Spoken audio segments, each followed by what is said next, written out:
My name's Lindsay and I'm from Social B. I'm also on the Social Media Council at the DMA. We've pulled together a number of case studies, and this is the first set of case studies as part of the council, where we wanted to bring to life how industries are using social media. I put forward about using the farming sector for those social media case study because it's offbeat and people naturally don't think about how that sector can use social media. So we've done 3 interviews across the industry. We've interviewed Kit from Anglia Farmers and also he's a farmer himself, Chris, who owns La Hogue Farm Shop and is a farmer, and also Red Tractor. Before you started using social media, was it difficult to market your business or services? I wouldn't say it was difficult. I mean, we were using the more traditional methods of marketing with the farm shop and everything else, i.e. newspaper adverts, magazines, that sort of thing. But of course that all costs money, and it was actually our marketing guy who suggested to me that we ought to be on social media, not just as farmers but obviously with the farm shop as well. And I was a bit grumpy about that, to be honest with you. But he started doing it for me, and then I sort of picked it up, and I was actually quite amazed as to the impact that it had.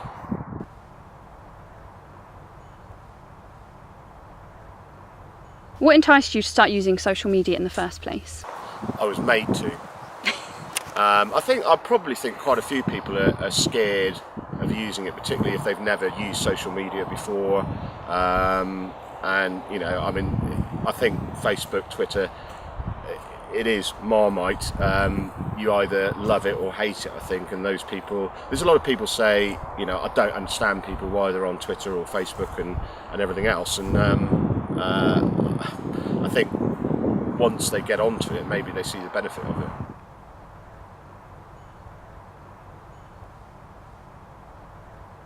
What differences are there in connecting directly with consumers compared to wholesalers and supermarkets? We've got a huge difference with us with the farm shop. I mean, I think we probably have far more interaction with our customers.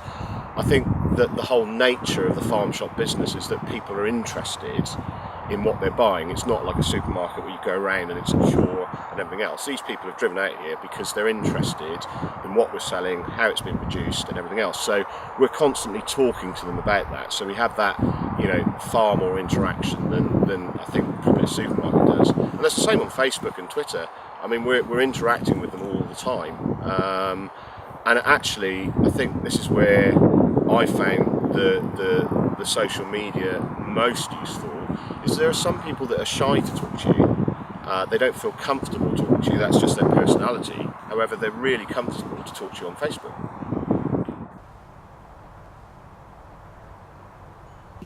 Which social media platforms do you use to market your services or products or engage with consumers? Basically 50-50 would be between Twitter and Facebook, and probably a similar sort of impact from both, as it were.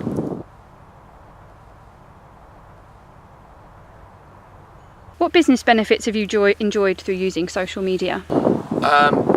Personally, I think quite a significant amount of business has come from social media since we started using it a couple of years ago. I always like to measure things, and I think the first time I realised the impact of it was after about 3 months of using it. We advertised a Mother's Day lunch in the farm cafe, and before I knew it, we had 25% of the bookings were off Facebook and Twitter. And I thought, wow, you know, we've got to use this. It's free, and it doesn't take a lot of time during the day. You know, I mean, I do it more often than some days than others, but I think it's really important that you do it spontaneously. Don't just keep banging them with, you know, we're the best in the world, here's some special offers, that sort of thing. People get bored with that. I think use it spontaneously, you know, like if this came up with Butterby now, you know, you could share that sort of experience and they find it funny.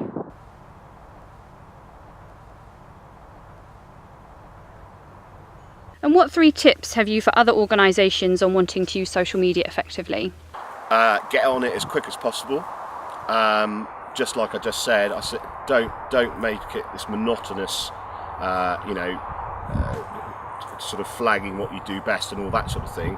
Try and make it interesting, because people follow you if they find you interesting. or funny or whatever it is. The other thing is, I think it's really hard to get that balance between the personal aspect of what you're saying to them and the business aspect, because on the one hand, social media can be a fantastic tool for businesses to spread the word and everything else, but on the other hand, it can also be dangerous. If you said the wrong thing at the wrong time, whatever it is, you have to be very careful. But I think all in all, it's had a tremendous impact for our business, and I think, cleverly used in the right way, I think it could for many businesses.